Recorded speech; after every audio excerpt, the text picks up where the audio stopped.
दोस्तों, आपने अनेक लोगों को ऐसा बोलते हुए सुना होगा कि इस दुनिया में भगवान है ही नहीं, वो किसी की भी प्रार्थना नहीं सुनता है। मेरे जीवन में काफ़ी दुख है, मैं काफ़ी परेशान हूँ।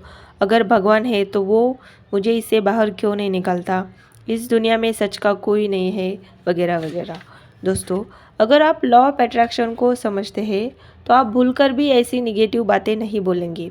यहाँ तक कि भगवत गीता में श्री कृष्ण ने हमारे कर्मफल के बारे में बताया है, जैसा कर्म करोगे वैसा फल आपको मिलेगा। दोस्तों, कर्म का मतलब ये नहीं है कि आप जो शारीरिक क्रिया से करते हैं, बल्कि जो भी हमारे माइंड में चलता है या जो हम बोलते हैं वो भी हमारा कर्म ही है।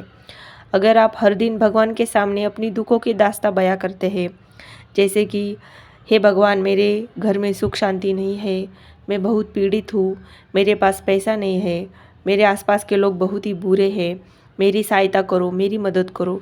तो दोस्तों, अज्ञानतावश जाने अनजाने में हम निगेटिव चीज़ों को ही आकर्षित करते हैं और सब कुछ इल्ज़ाम भगवान पर लगा देते हैं। दोस्तों, एक मराठी श्लोक है, वो मैं आपको बताना चाहूँगी। शोधीसी मानवा रावळी मंदिरी, देव हा नांदतो आपुल्या अंतरी। तो दोस्तों, इसका मतलब ये है कि हम भगवान को मंदिरों में, बाहर की दुनिया में ढूंढते हैं, लेकिन असल में वो हमारे भीतर बैठा है, इस चेतना के स्वरूप में, उस परब्रह्म आत्मा के स्वरूप में। और हमारे भीतर उसे जानने के बिना उसे हम बाहर ढूंढते रहते हैं।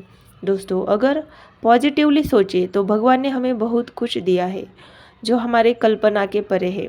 भगवान ने ऐसी समृद्ध सृष्टि बनाई है जिसमें वो सब मौजूद है जो हमारे जीवन के लिए आवश्यक है, लेकिन हम हमारे लालच, मोह, क्रोध, घृणा के वजह से उसका मूल्य नहीं समझते।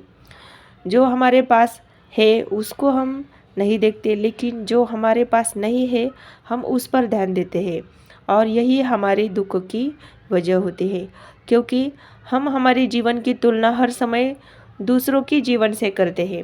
इसके वजह से हमें लगता है कि इस दुनिया में सारे दुखों का पहाड़ केवल मुझ पर ही पड़ा है। इस दुनिया में सबसे ज़्यादा परेशान तो मैं ही हूँ, बाकी सब सुखी है। लेकिन ऐसा नहीं है। हर व्यक्ति ऐसा ही सोचता है कि बाकी सब खुश है, सुखी है, मेरे अलावा। भगवान ने मेरा नसीब ही ऐसा बनाया है। लेकिन दोस्तों, अगर आप ये देखना शुरू कीजिए कि मेरे पास क्या है और मैं इस दुनिया में आते वक्त क्या लेकर आया था, तो दोस्तों, ऐसा हो सकता है कि आप गरीब घर में पैदा हुए हो, लेकिन आप पूरी ज़िंदगी गरीब नहीं रह सकते, क्योंकि आप अपनी किस्मत बदल सकते हैं।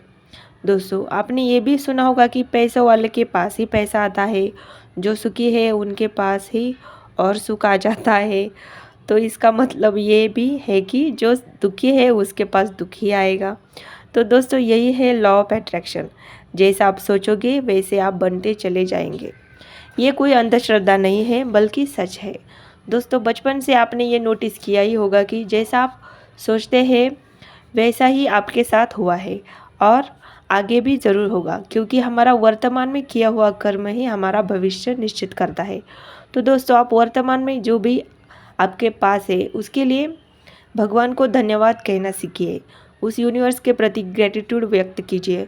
हर समय परमेश्वर को कोसने के बजाय आभार व्यक्त कीजिए। अगर आप खुश रहना सीख जाएंगे तो आपका जीवन भी खुशियों से ज़रूर भर जाएगा।